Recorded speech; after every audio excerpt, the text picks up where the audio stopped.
Polish रचाए डोकिरा, चेहरा ला भारी चमकाए डोकिरा, दांत नहीं मुँह नहीं चबाए ओखरा, सूट बूट पहने है दिखा थी छोकरा, तोला 55 की उम्र में जवानी छागेगा ये बाबा डोकरा,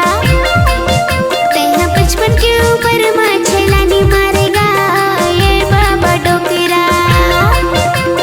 चूंदी में पालिस रचाए डोकरा, चेहरा ला भारी चमकाए डोकरा, दांत नहीं मुँह नहीं चबाए ओखरा, सूट बूट पहने है दिखा थी छोकरा, तोला 55 की उम्र में जवानी छागेगा ये बाबा डोकरा, तेहा 55 की उम्र में छेलानी मारेगा ये बाबा डोकरा।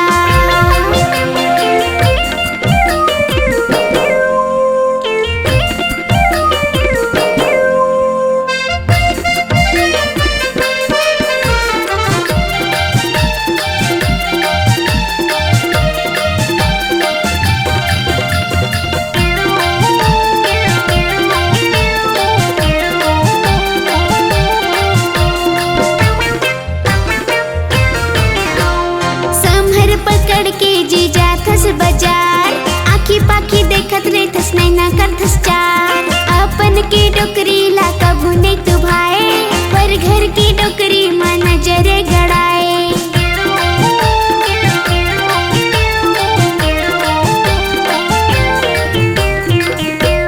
संभर पकड़ के जी जाथस बाजार, आखी पाखी देखत रे थस नैना करथस चार, अपन की डोकरी ला कभू नहीं तू भाए, पर घर की डोकरी में